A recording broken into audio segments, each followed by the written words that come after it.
সেই উপহার যদি আমরা গ্রহণ করতে পারি, কিয়ামতের দিন আমাদের জাতির পিতা ইব্রাহিম আলাইহিস সালাতু ওয়াস সালামের সঙ্গে আমরা জান্নাতে যাইতে পারবো। সুবহানাল্লাহ। আল্লাহ তাআলা যাতে করে জাতির পিতা ইব্রাহিম আলাইহিস সালাতু ওয়াস সালামের সাথে এবং আমাদের নবীর সাথে আমরা জান্নাতে যাইতে পারি, সেই জন্য সূরা বাকারা 124-25 নম্বর আয়াতে আল্লাহ তাআলা আমাদের জন্য এই বিধানগুলো দিয়েছেন। প্রথম নম্বর বিধান হলো ইব্রাহিম আলাইহিস সালাতু ওয়াস সালামের সুন্নাত। আমরা যে সুন্নতগুলো পালন করি, মূলত ইব্রাহিম আলাইহিস সালাতু ওয়াস সালামের জামানায় কোনোটা ওয়াজিব ছিল, কোনোটা ফরজ ছিল।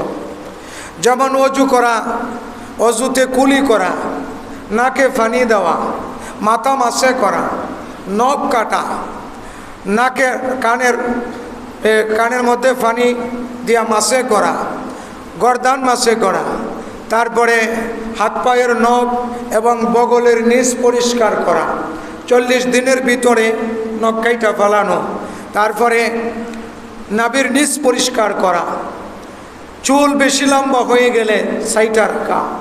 এই সমস্ত কাজগুলা আমাদের জাতির পিতা ইব্রাহিম আলাইহিস সালাতু ওয়াস সালামের জামানায় ছিল ওয়াজিব, আর আমাদের নবী আয়েশা এগুলা করে দিয়েছেন সুন্নাত। ইব্রাহিম নবী পালন করছেন ওয়াজিব হিসাবে, আমরা পালন করি নবীর সুন্নাত হিসাবে। ইব্রাহিম আলাইহিস সালাতু ওয়াস সালামের কাজগুলা আমাদের নবী আমাদের জন্য বলে দিয়েছেন সুন্নাতা ইব্রাহিম আলাইহিস সালাতু ওয়াস সালাম। ইব্রাহিম আলাইহিস সালাতু ওয়াস সালামের সুন্নাতগুলা আমার উম্মতের জন্য সুন্নাত। এই সুন্নাতগুলা পালন করলে জাতির পিতা ইব্রাহিমের সঙ্গে আমরা সবাই মিলে জান্নাতে যাব। সুবহানাল্লাহ। হযরত ইব্রাহিম আলাইহিস সালাতু ওয়াস সালামের সুন্নাতগুলা আমরা শুধু এগুলা না, আরও সুন্নাত, যেমন চুল পাইকা গেলে আমরা অনেক সময় মেহেন্দি লাগাই। কালো কেজাব লাগানো হারাম। কোনো মানুষ যদি কালো কালি লাগায় নিজেকে লুকানোর জন্য, নিজের চেহারাটাকে যুবক বানানোর জন্য, কালি লাগাইলে তো একটু যুবক যুবক ভাব আসে। শুধু কালো কালার ছাড়া যত জাতের কালার আছে সব কালার লাগানো ঠিক আছে। সুন্নত হিসাবে লাল কালার লাগানো এটা সুন্নত, নবীর সুন্নত না, সাহাবীদের সুন্নত। নবী কখনো দাড়িতে কালার করেন নাই, কারণ নবীর দাড়ি কখনো সাদাই হয় নাই। 3-4টা এখানে দাড়ি সাদা ছিল, আর দাড়ি সাদা ছিল হযরত ইব্রাহিম আলাইহিস সালাতু ওয়াস সালামের। হযরত ইব্রাহিম আলাইহিস সালাতু ওয়াস সালামের জামানায় সেলোয়ার পরা, এই যে আমরা পাজামা পরি, সেলোয়ার পরি, সেলাই করা লঙ্গি পরা, তাই ইব্রাহিম আলাইহিস সালাতু ওয়াস সালামের সুন্নাত। আমাদের নবী কখনো সেলাই করে লঙ্গি পরেন নাই, কখনো পাজামা পরেন নাই, নবী কখনো মেহেন্দি লাগান নাই। নবীর সুন্নত নামক একটা বই আছে 10 খণ্ডের। নবীর জীবনে যত কিছু সুন্নত আছে সব সুন্নত, উসওয়াতুল হাসানা একটা কিতাব, ওই কিতাবের মধ্যে আছে, এটা আমার কাছে আছে। তা পরিপূর্ণ যদি কেউ পড়ে শুরু থেকে শেষ পর্যন্ত, তার নবীর জীবনীটা সবসময় তার সামনে থাকবে, সে নবীকে দেখে দেখে আমল করতে পারবে। উসওয়াতুন হাসানা একটা কিতাব, উর্দুতেও আছে, 10 খণ্ডের একটা কিতাব। এই কিতাবের মধ্যে কথাগুলো আছে। হযরত ইব্রাহিম আলাইহিস সালাতু ওয়াস সালামের সুন্নাত মানতে হবে কেন? কারণ ওনার পরে আর অন্য কোনো নবী অন্য কোনো মাধ্যমে আসে নাই। ইব্রাহিম আলাইহিস সালাতু ওয়াস সালামের বংশের মাধ্যমেই যত নবী দুনিয়াতে আসছেন, সমস্ত নবীদের সিলসিলা শুরু হয়েছে। ইহুদি সম্প্রদায়, এটা মুসা আলাইহিস সালাতু ওয়াস সালামের জাতি। মুসা আলাইহিস সালাতু ওয়াস সালামের উম্মতকে ইহুদি বলা হয়। হযরত ইয়াহুদার বংশধর। হযরত ইয়াহুদা নবী ছিলেন, কেউ কেউ বলেন নবী ছিলেন না। হযরত ইয়াকুব আলাইহিস সালাতু ওয়াস সালামের 10 জন ছেলে ছিলেন। এর মধ্যে ছোট ছেলের নাম বিনিয়ামিন, আর 11 নম্বর ছেলের নাম হলো ইউসুফ। আর এই 10 ভাই যেগুলো আছেন, এই 10 ভাইয়ের মধ্যে একজনের নাম হলো ইয়াহুদা। এই ইয়াহুদার উত্তরসূরি যারা আছে তাদেরকে ইহুদি বলা হয়। পরবর্তীতে মুসা আলাইহিস সালাতু ওয়াস সালামের বংশে তারা হওয়ার কারণে তাদেরকেও ইহুদি সম্প্রদায় বলা হয়। ঈসা আলাইহিস সালাতু ওয়াস সালামকে যারা মানে তাদেরকে বলা হয় কোরআনের ভাষায় নাসারা, আর বাংলা ভাষা হলো খ্রিস্টান। আর বৌদ্ধ যেটা আছে, গৌতম বুদ্ধর ধর্ম যেটা চায়নাটা পুরাটাই হলো বৌদ্ধ ধর্মের বংশ। আর আমাদের পাশের বর্তী যারা আছে তারা হলো সনাতন ধর্মের বংশধর, যাদের ক্ষুধার কোনো সীমা নাই, যেই একটু ভালো কাজ করে তারাই তারা ক্ষুধা মানে। যেমন টেন্ডুলকার একটু ভালো খেলাইছে, তারা ক্ষুধা মাইনা একটা মূর্তি বানায় রাখছে টেন্ডুলকার তাদের ভগবান। তাহলে এই জাতির কোনো ধর্মকর্মর কোনো টার ঠিকানা নাই। ইহুদি জাতি, নাসারা জাতি হলো মৃত জাতি, পলায়নকারী জাতি, যেটা আপনারা এখন বর্তমানে দেখতেছেন। আমাদের মুসলমান রাষ্ট্রের মধ্যে একটা রাষ্ট্র, যেই রাষ্ট্রের প্রধান হলো নবীর বংশ, হজরত আলী রাদিয়াল্লাহু তাআলা আনহুর বংশধর যে খামেনি, ওনার নাম হলো হজরত আবদুল্লাহ আলী, হজরত আলী ওনার নাম।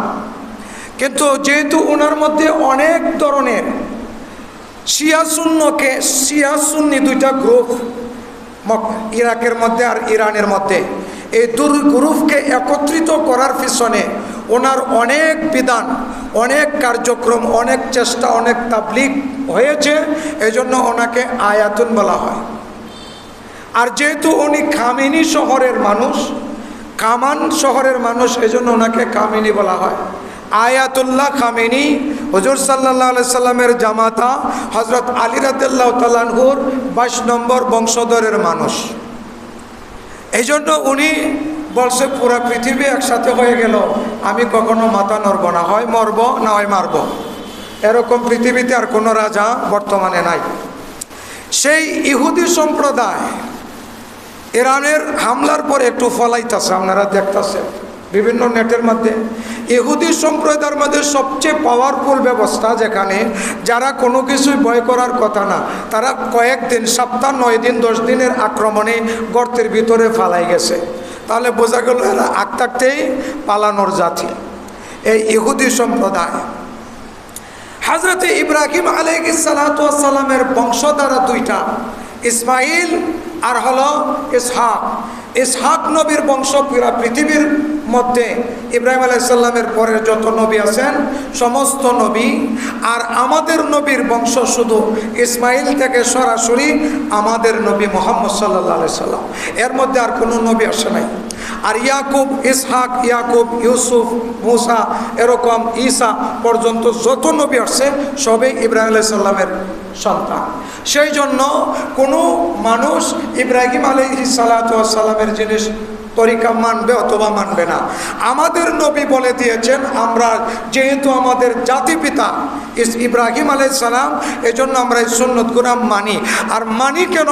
আল্লাহ কোরআনে এই বিধান দিয়েছেন। সেই জন্য আল্লাহ তাআলার বিধান হলো, হযরত ইব্রাহিম আলাইহিস সালাতু ওয়াস সালাম যখন পরীক্ষায় পাশ করছেন, ঈমানের পরীক্ষা, গত শুক্রবার বলেছিলাম, ঈমান পরিপূর্ণ হওয়ার জন্য কমপক্ষে 73টা ঈমানের শাখা মানুষের থাকতে হবে।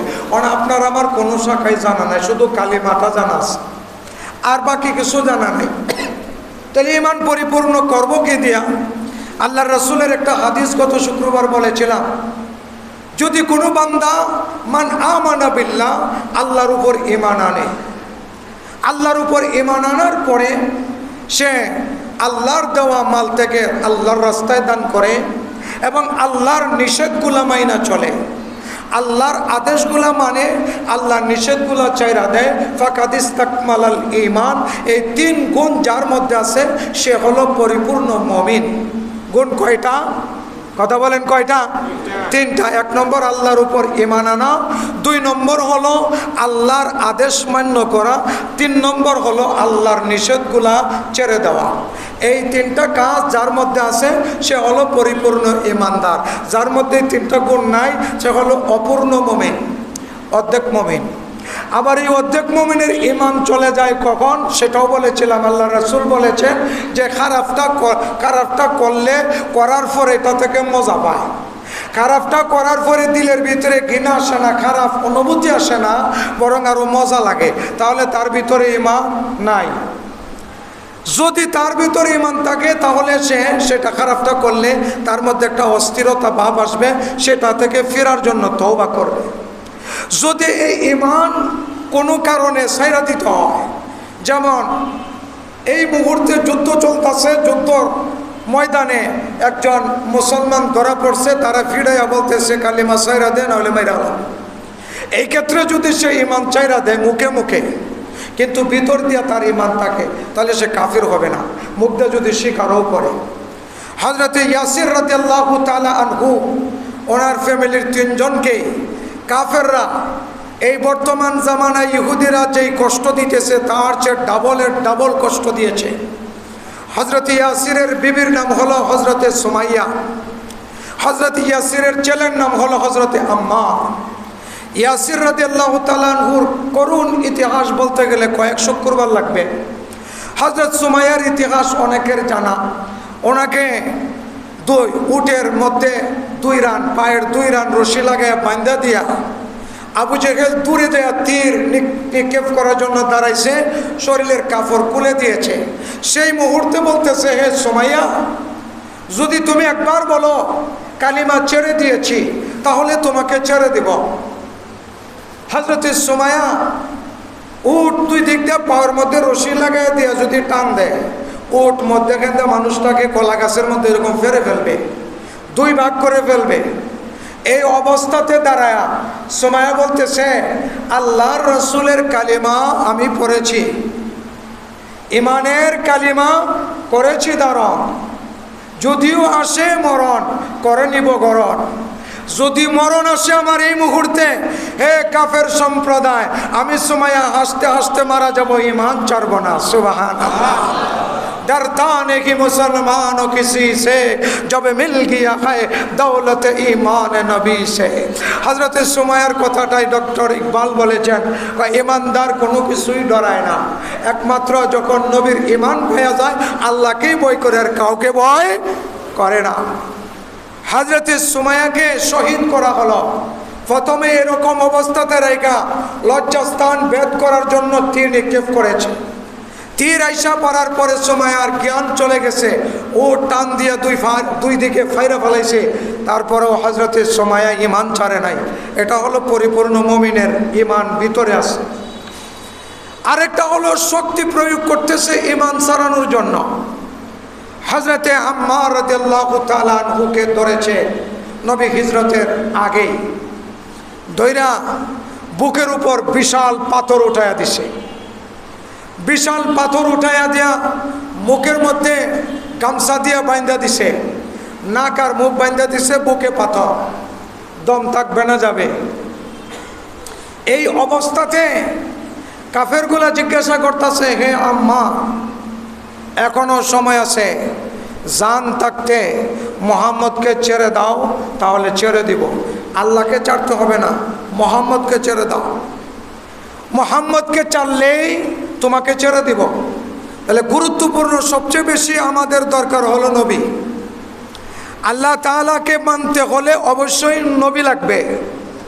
সেজন্য নবীর গুরুত্ব দেওয়ার জন্য আল্লাহ তাআলা বলছে, হে মানব জাতি, ইন কুনতুম তুহিব্বুনাল্লাহ, তোমরা যদি আমি আল্লাহকে ভালোবাসতে চাও, ফাত্তাবিউনি, আমার বন্ধুর ইত্তেবা করো, তাহলে ইউহিব্বুকুমুল্লাহ, আমার ভালোবাসা হয়ে যাবে। তাহলে নবী ছাড়া কোনো উপায় নাই, কবরেও নবী ছাড়া উপায় নাই, হাসরেও নবী ছাড়া উপায় নাই, মিজানেও নবী ছাড়া উপায় নাই। সেজন্য প্রত্যেকটা মানুষের সর্বাবস্থায় দায়িমী কিছু সুন্নত আছে। দাড়ি রাখা নবীর সুন্নত, মোজ কাটু করা নবীর সুন্নত। তারপরে যে সমস্ত নখ রাইকে আপনারা 2 মাস 3 মাস পার করে দিতেছেন, নাপাক হয়ে যাবেন, শরীর পাক হবে না। আপনার শরীর নাপাক হয়ে যাচ্ছে, প্রস্রাবের যে লজ্জাস্থান আছে এর উপরে কিছু লোম উঠে, এগুলা পরিষ্কার করেন নাই, মাস মাস পার হয়ে যাইতেছে, আপনি মুসলমান না ইহুদি হয়ে যাইতেছে। মুসলমানের এই পশমগুলা কাইটা ফেলা সুন্নত, সুন্নতে তাকিদি। ইব্রাহিম আলাইহিস সালাতু ওয়াস সালামের সুন্নত, আমাদের নবীর হলো সুন্নত, ইব্রাহিম নবীর হলো ওয়াজিব। এটা সুন্নতে দায়েমা মুআক্কাদা, এগুলা পালন করতেই হয়, না হলে মানুষের বিভিন্ন বেমার দেখা দেয়, সমস্যা দেখা দেয়। এই সুন্নতগুলো আমরা আদায় করব। হযরতে আম্মার রাদিয়াল্লাহু তাআলা আনহুকে এই অবস্থায় ফালাই দিয়া জিজ্ঞাসা করতেছে কাফেরগুলা, হে আম্মার, মোহাম্মদকে ছাড়বি না মরবি? হযরতে আম্মার রাদিয়াল্লাহু তাআলা আনহু তো মুখ বন্ধ, জিজ্ঞাসা করে তো মাথা দিয়ে এরকম করে, কয় কি বলো, ছাড়বি না মরবি? মাথা দিয়া নাড়া দেয়। ওনার বুকের উপরে বিশাল 2-3 মণ পাথর ওঠানো বুকের উপরে। এই অবস্থাতেও ঈমান ছাড়তে রাজি নাই, ঈমান ছাড়তে রাজি নাই। এরকম কোনো পজিশন যদি আসে সেটাকে বলা হয় ঈমানি পরীক্ষা। এরকম তো আমাদের উপর আসবে না, যদি আইসা পড়ে সেই ক্ষেত্রেও ঈমানকে ধরে রাখাটা তার জন্য উত্তম। এই অবস্থাতে যদি কেউ মারা যায়, মরতে দেরি হবে, জান্নাতে ঢুকতে দেরি হবে না। সুবহানাল্লাহ। এই অবস্থায় যদি কেউ ঈমান ছাইরা দেয়, তাকে কাফের বলা যাবে না, পরবর্তীতে সে আবার ঈমান করে মুসলমান হয়ে যাবে। হযরতে আম্মার রাদিয়াল্লাহু তাআলা আনহুকে যখন কাফেরগুলা পিটাইতেছে ঈমান চালানোর জন্য, বুকে পাথর দিয়েছে, মুখ বন্ধ করে দিয়েছে, পায়ের তালার মধ্যে তারা ব্যত্রাঘাত করতেছে। এই অবস্থাতে আম্মার সহ্য করতে না পাইরা মাথা দিয়া হা করে দিয়েছে, তো তারা পাথর কুইলা দিয়া আম্মারকে ছেড়ে দিয়েছে। আম্মার রাদিয়াল্লাহু তাআলা আনহু হিজরতের পরে নবীজির দরবারে এসে বলে, আল্লাহর রাসূল, আপনি যে বলেছেন ঈমানের জন্য মরে যাইতে, আমি ঈমান আনার পরে ইয়া রাসূলুল্লাহ কাফেরদের শাস্তির সম্মুখীন হয়েছি, এমন শাস্তি দিয়েছে জবান দিয়ে আমি স্বীকার করতে বাধ্য হয়েছি, কালিমা ছাড়বো, আপনাকে ছাড়বো। ইয়া রাসূলুল্লাহ, আমি কি কাফের হয়ে গেছি না এখনো ঈমানদার আছি? আল্লাহর রাসূল বলেন, তোমার অন্তরের মধ্যে কালিমা ছিল কি ছিল না? বলে, ইয়া রাসূলুল্লাহ, 100 ভাগ আপনার প্রতি ভালোবাসা ছিল, আল্লাহর প্রতি ভালোবাসা ছিল। কাফেরদের অত্যাচার সহ্য করতে না পাইরা জবান দিয়া তাদের কথা মানতে বাধ্য হয়েছি। আল্লাহর রাসূল বলেন, তোমার ভিতরে ঈমান আছে, তুমি কাফের হও নাই। সুবহানাল্লাহ। এই ঈমান আমাদের প্রত্যেকেরই দরকার আছে না নাই? আল্লাহ তাআলা পরিপূর্ণ ঈমানদার বানার তৌফিক দান করেন, বলেন আমিন। ওয়া আখিরু দাওয়ানা।